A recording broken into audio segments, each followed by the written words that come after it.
और आरएलपी खाली ओसियां ही नहीं, प्रदेश की 200 विधानसभा सीटों पे आरएलपी दमखम के साथ चुनाव लड़ेगी।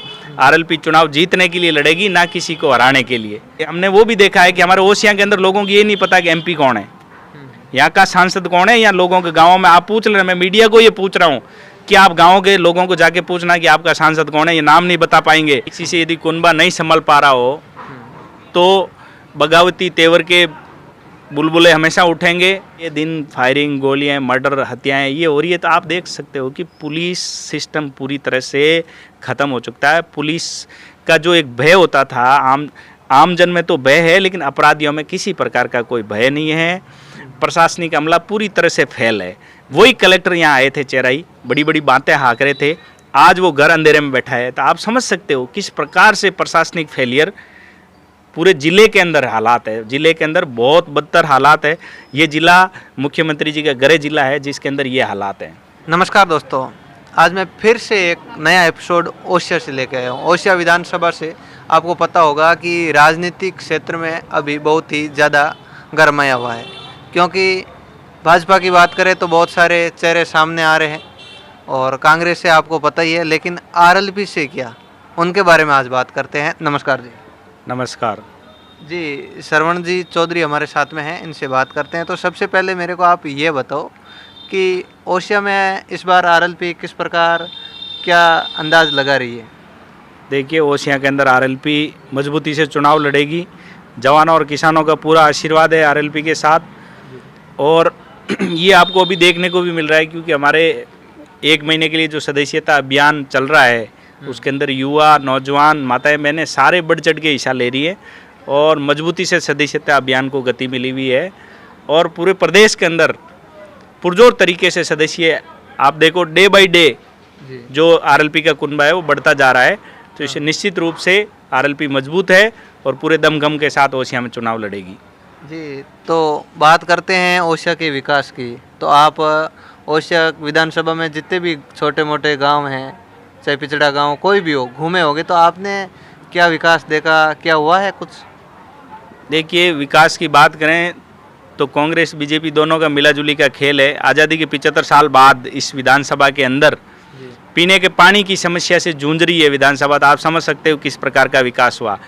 आज़ादी के 75 साल बाद अब कन्या माध्य विद्यालय खुलना और ओसिया में मात्र 2 कॉलेज होना, इससे आपको अंदाज़ा लग सकता है कि क्या स्थिति है विधानसभा की, यहाँ के सड़कों की, यहाँ के पीने के पानी की, और हालात ख़राब है। आप जब गाँवों में निकलोगे और गाँवों में देखोगे तो पिछले दिनों किसान बिजली को लेके इतने परेशान थे, खून के आंसू रो रहे थे। डीजल 100 पार हो गया और कोई सुनने वाला नहीं है किसानों की। किसान आज भी हमारे पड़ोस के गाँवों में, पड़ोस की विधानसभा लगती है, वहाँ पे किसान आज भी बिजली के वोल्टेज और बिजली की समस्या को लेकर धरने पे बैठे हुए हैं। तो आप समझ सकते हो किस प्रकार का विकास हो रहा है।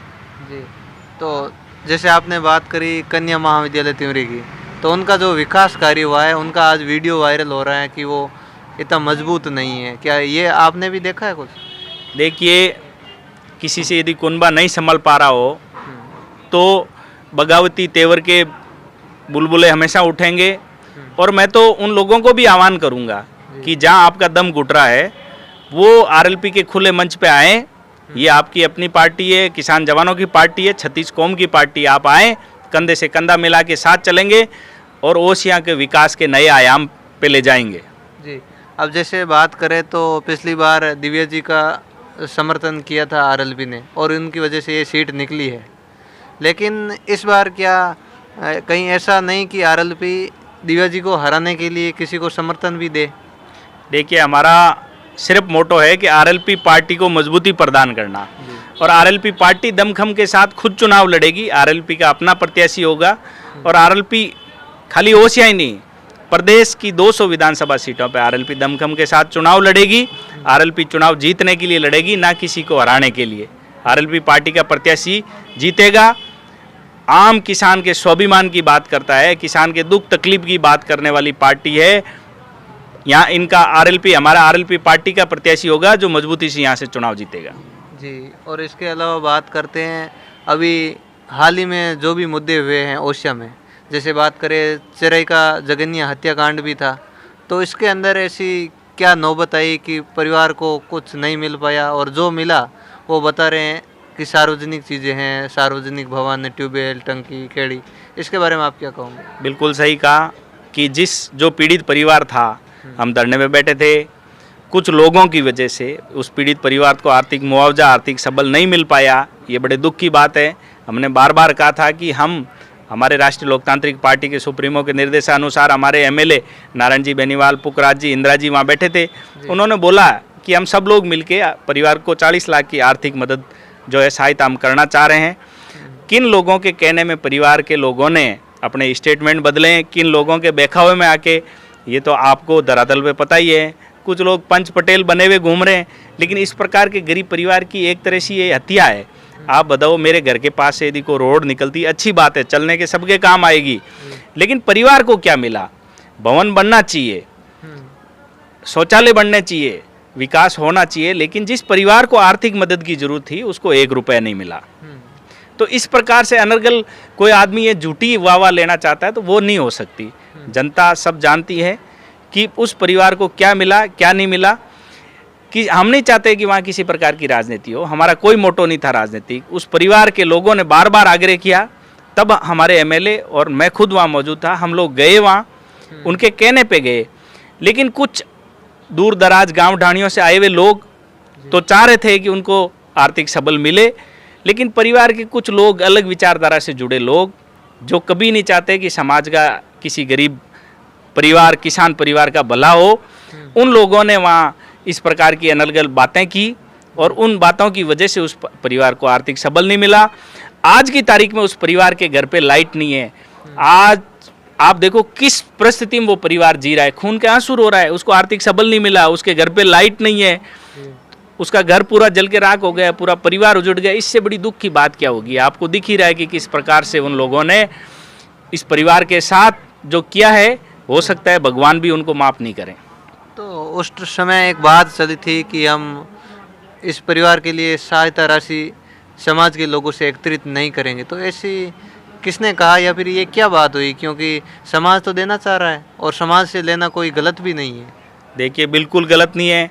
समाज की जब बहन बेटी ले सकते हैं, समाज की बेटी के दिया हुआ दहेज ले सकते हैं, तो समाज किसी पिछड़े किसान के बेटे को आर्थिक सबल देना चाह रहा है तो उसमें परहेज क्या है? जब समाज भवन बना सकता है, समाज हॉस्टल बना सकता है, समाज शिक्षा दीक्षा में मदद कर सकता है, तो परिवार चलाने के लिए, उसको वापस मुख्य धारा में लाने के लिए आर्थिक सबल मिल रहा है, तो उसमें परहेज कहाँ है? कुछ यहाँ के इस चेराई के आसपास के कुछ अपना आप को सरपंच, पंच पटेल बड़ी मुछें बढ़ा के घूम रहे हैं, लेकिन उन पागलों को ये नहीं पता कि 2 रुपये इस गरीब को मिल रहे था तो उनको दिक्कत कहाँ आ रही थी। मतलब उन्होंने जिंदगी में ऐसा करते किया है, इतने झूठे और मकार लोग हैं कि जिनकी वजह इस गरीब को आज भी उस स्थिति में, चलो नहीं लेना था तो उसके 5 दिन बाद में वो आर्थिक सहायता के लिए जो अकाउंट नंबर जारी किए वो क्यों किए, किन के कहने से किए? अब ये सारी बातों में मैं नहीं जाना चाहता हूँ। मैं इतना ही कहना चाहता हूँ कि ऐसे परिवारों को, सबको राजनीति से परे हटके सबको आर्थिक मदद करनी चाहिए। जी, बात करते हैं ओसिया विधानसभा के विकास की। तो इन पिछले लगभग जो भी 4 साल गुजरे हैं, तो इनमें किस प्रकार का विकास हुआ, कुछ आपने देखा? क्या विकास हुआ? यहाँ का प्रधान चुनने के बाद में प्रधान को ये नहीं पता कि गांव की रोड कौन सी है, गांव की ढाणी किधर है, जो अपना आप को प्रधान के प्रतिनिधित्व कर रहे हैं, बड़ी बड़ी बातें और बड़ी बड़ी डींगे हाँक रहे हैं, तो उनको यही नहीं पता। जब आप बताओ कि वो चुने हुए प्रधान, जिनको गांव ढाणी रस्तों का नहीं पता, जिनकी यहाँ की जनता के बारे में नहीं पता, वो क्या विकास कराएंगे? ये आप समझ सकते हैं विकास। और विकास के लिए मैं आपको इतना ही कहना चाहूँगा कि यहाँ की जनता से पूछो क्या विकास। विकास जब इस प्रकार से चुने हुए जनप्रतिनिधि जिनको खुद को ही नहीं पता है, तो वो क्या विकास कराएंगे? आप बताओ, यहाँ का प्रधान को ये नहीं पता कि क्या होना चाहिए। आज जब प्रधान चुने हुए, ओसिया के प्रधान को चुने हुए कितना समय हो गया, उन्होंने क्या विकास कार्य कराए, उनसे खुद से पूछ लो आप। जी, और इसके अलावा बात करते हैं प्रशासनिक व्यवस्था की, तो वो तो जनता से बेहतर आपको पता होगी, क्योंकि यदि रात दिन बात करने की नौबत आती है तो जनता की बात प्रशासन तक पहुंचानी यदि पड़ती है, तो उसमें महत्वपूर्ण लोग वो भी होते हैं जो एक जनप्रतिनिधि होते हैं। तो आपने यहाँ की जो प्रशासनिक व्यवस्था है उसका आकलन किस प्रकार करोगे? देखिए, सिर्फ एक जो आप यहाँ से ओसिया से निकल के आप चेराई खाबड़ा की तरफ जाएंगे, कल रात की एक घटना है। जो घटना लूटपाट की हुई, आज भी वो अस्पताल के अंदर जिंदगी और मौत से जंग लड़ रहा है। तो आप बताओ, आए दिन ऐसी घटनाओं की पुनरावृत्ति हो रही है। कटर पे मर्डर हो गया, ये घर को पूरा जिंदा जला दिया, उससे पहले मर्डर हो गया, कल रात को लूट की घटना होगी, आए दिन फायरिंग, गोलियां, मर्डर, हत्याएं ये हो रही है। तो आप देख सकते हो कि पुलिस सिस्टम पूरी तरह से ख़त्म हो चुका है। पुलिस का जो एक भय होता था, आम जन में तो भय है, लेकिन अपराधियों में किसी प्रकार का कोई भय नहीं है। प्रशासनिक अमला पूरी तरह से फेल है। वही कलेक्टर यहाँ आए थे चेराई, बड़ी बड़ी बातें हाँक रहे थे, आज वो घर अंधेरे में बैठा है। तो आप समझ सकते हो किस प्रकार से प्रशासनिक फेलियर पूरे ज़िले के अंदर हालात है। ज़िले के अंदर बहुत बदतर हालात है। ये ज़िला मुख्यमंत्री जी का गृह जिला है, जिसके अंदर ये हालात हैं। जी, अब हम बात करें ओसिया से, तो फिर ओसिया से आरएलपी का चेहरा कौन हो सकता है, बता सकते? देखिए, आरएलपी का चेहरा कौन हो सकता है, ये आरएलपी के सुप्रीमो हनुमान बेनीवाल जी को डिसाइड करना है। पार्टी की इलेक्शन कमेटी होगी, उसको डिसाइड करना है। लेकिन आरएलपी मजबूती से ओसियां विधानसभा के अंदर चुनाव लड़ेगी, पूरे दमखम के साथ चुनाव लड़ेगी, ये 100% श्योर है। जी, और ओसिया के साथ साथ में यदि लोहाउट की बात करें तो वहाँ पे क्या होने वाला है? देखिए, लोआउट में भी आरएलपी आज की तारीख में बहुत मजबूत स्थिति में है और लोआउट में चुनाव लड़ेगी और चुनाव 100% जीतेगी लोआउट विधानसभा। ओसियां के साथ साथ लोआउट भी जीतेंगे हम, क्योंकि लोआउट आज की तारीख में बहुत मजबूत स्थिति में है। और मैं आपको आपके मीडिया के माध्यम से इतना ही कहूँगा, राजस्थान की जनता को सब पता है, क्योंकि पिछले 4.5 साल के अंदर विपक्ष की किसी ने भूमिका निभाई तो वो राष्ट्रीय लोकतांत्रिक पार्टी है। आपने देखा होगा कि किस प्रकार से घोटालों को एक दूसरे पार्टियां, बीजेपी कांग्रेस दोनों मिला जुली के खेले। गहलोत साहब ने बोला था, हमारे सुप्रीमो 10 साल से ये बात बोल रहे हैं कि दोनों मिले जुले के कालीन चोरी के अंदर किसी ने आज तक है ना आवाज़ नहीं उठाई। 2000 करोड़ का परिवहन घोटाला कांग्रेस के अंदर हो गया, किसी ने आवाज़ नहीं उठाई। आप बताओ, इतने बड़े बड़े स्कैम, इतने बड़े बड़े घोटाले, भ्रष्टाचार हो रहे हैं, लेकिन कांग्रेस बीजेपी में कोई नहीं बोल रहे। आप बताओ, संजीवनी घोटाला इतना बड़ा हुआ, पीड़ित अभी भी रो रहे हैं, करोड़ों रुपए का घोटाला हुआ है और वो मंत्री जी बने हुए मंत्री बनकर घूम रहे हैं। तो आप समझ सकते हो कि क्या स्थिति है। ईआरसीपी परियोजना के लिए कौन बोला?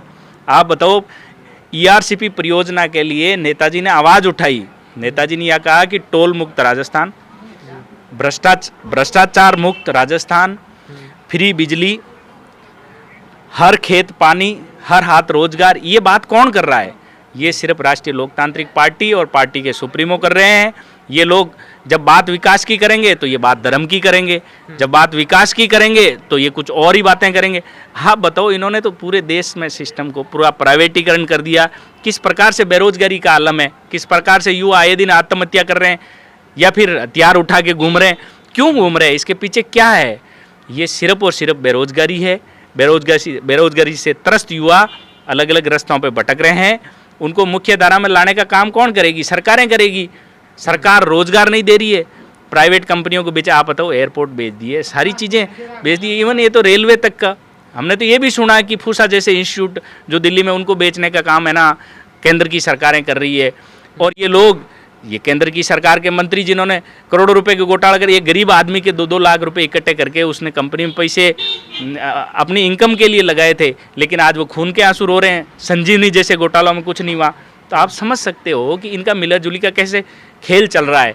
कोई नहीं बोल रहा है राष्ट्रीय लोकतांत्रिक पार्टी के अलावा। मैंने आज कहीं वीडियो में सोशल मीडिया पे देख रहा था कि यहाँ के कुछ जनप्रतिनिधि बने हुए घूम रहे हैं। वो ये कह रहे थे कि हम प्रधान है ना बिना आरएलपी के। तो मैं उनको ये कहना चाहता हूँ कि बिना आरएलपी के आप प्रधान नहीं थे। ज़्यादा आप करोगे तो हम अप्रस्ताव ले आएंगे और बिना आरएलपी आप प्रधान भी नहीं रह पाओगे। आरएलपी की वजह से ही प्रधान बने और ये किसान कौम की भूल थी कि आप प्रधान बन गए। जब आपको यही नहीं पता कि आप आरएलपी की वजह से प्रधान बने थे और अब आप कह रहे हो कि आरएलपी कुछ नहीं है, तो ये गलतफहमी है आपकी।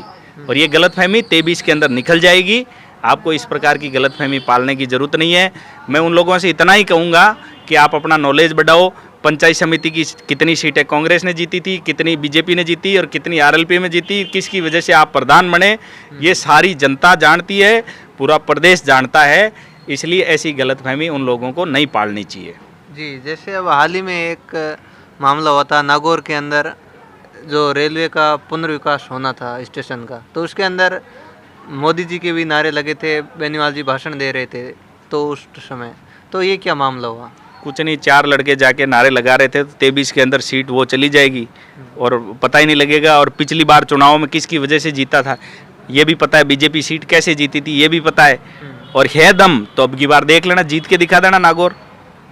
यदि बीजेपी के इतने ही नारे लगा सकते हैं तो नारे लगाना, उस टाइम वोट भी देना, पता चल जाएगा किस में कितना दम है। यदि आप खाली 4 लोगों के नारे लगाने से कुछ नहीं होता है, 4 लोग कहीं भी खड़े कर दो, किसी खिलाफ आप नारेबाजी कर सकते हो। लेकिन जो विकास नागौर के अंदर विकास के नए आयाम मिले वो नेताजी की वजह से, राष्ट्रीय लोकतांत्रिक पार्टी की सुप्रीमो की वजह से मिले हैं। आज खींवसर राजस्थान के अंदर ऐसी विधानसभा है, एक लोकसभा क्षेत्र है जो सबसे ज़्यादा बजट मिला है नागौर को, जहाँ पे लोग MP लेड को समझते नहीं थे, वहाँ रोडों के जाल बिछा दिए। आप बताओ, तो आप इससे बड़ा मतलब विकास क्या कहोगे। हमने वो भी देखा है कि हमारे ओसियां के अंदर लोगों को ये नहीं पता कि MP कौन है, यहाँ का सांसद कौन है। या लोगों के गाँव में आप पूछ लेना, मैं मीडिया को ये पूछ रहा हूँ कि आप गाँव के लोगों को जाके पूछना कि आपका सांसद कौन है, ये नाम नहीं बता पाएंगे। और नागौर में भी जाके पूछना, आपको पता चल जाएगा कि कहाँ कितना विकास हुआ। तो ये लोग फालतू की बातें कर रहे हैं, 4 लोग खड़े होकर फालतू की नारेबाजी करने से कुछ नहीं होगा। ये जनता अच्छे से जानती है कि जन नेता कौन है, किसान नेता कौन है, किसानों का भला करने वाला कौन है।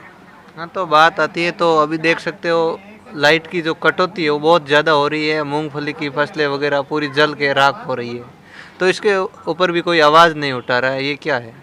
देखिए, राष्ट्रीय लोकतांत्रिक पार्टी के सुप्रीमो थोड़े दिन पहले आपने देखा तो उनके सोशल मीडिया के माध्यम से देखना, उन्होंने ट्वीट भी किया, उन्होंने उच्च अधिकारियों से बात भी की। लो आउट के अंदर हमारे किसान भाई धरने पे बैठे हुए हैं, यहाँ पे भी हालात ख़राब है, वोल्टेज वेरिएशन, पिछले दिनों लाइट की इतनी समस्या थी, जगह जगह आंदोलन हुए, हमने भी ज्ञापन दिए।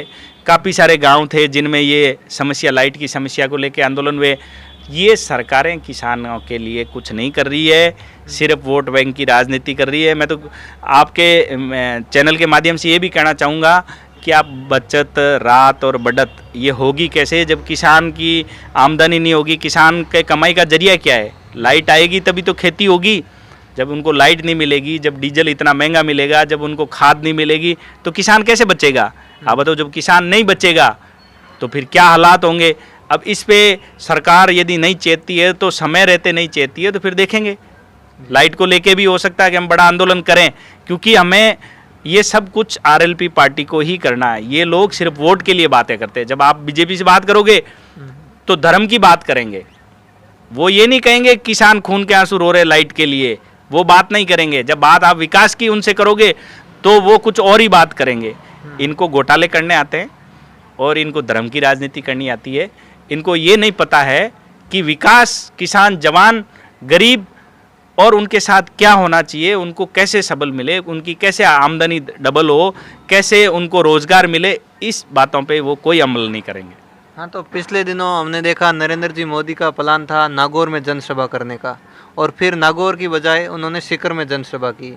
तो ये क्या कारण रहा। काफ़ी लोग बता रहे हैं कि RLP की वजह से नागौर से पोस्टपोन करके सीकर में की। देखिए, ये तो बीजेपी के लोगों को ज़्यादा पता होगा, क्योंकि क्यों नहीं की कि ऐसे मंत्रियों को भेज दिया जिनको ये नहीं पता है क्या होगा क्या नहीं होगा। जो जनता के बीच में सिर्फ सभा के लिए जाते हैं तो जनता ही विरोध करती होगी। क्योंकि आपने देखा होगा कि कोई भी MP MLA मंत्री 4.5 साल 5 साल के दौरान में कभी जनता के बीच गया नहीं। अचानक जाए कि मैं यहाँ सभा करना चाहता हूँ तो जनता उसका स्वाभाविक विरोध करेगी। ये मैं नहीं कह रहा हूँ, आपने वहाँ देखा होगा वहाँ के लोगों ने किस प्रकार से विरोध किया, वो जनता ने किया। इसलिए हो सकता नहीं कर पाए, बाकी बीजेपी को ज़्यादा इसके बारे में पता है। मैं इतना ही कहूँगा, ये लोग सिर्फ बरसाती मेंढक है। ये चुनाव के टाइम बाहर आते हैं, उसके बाद में ये गायब हो जाते हैं। जी बिल्कुल, बहुत बहुत धन्यवाद शरवण जी। तो दोस्तों, हमारे साथ में थे शरवणजीत चौधरी, और आप ये वीडियो देख रहे हो RCR मीडिया प्लेटफॉर्म पर। मैं राकेश गोदर, आप फिर मिलेंगे एक फिर ओसिया की राजनीति का एक वीडियो लेकर। धन्यवाद।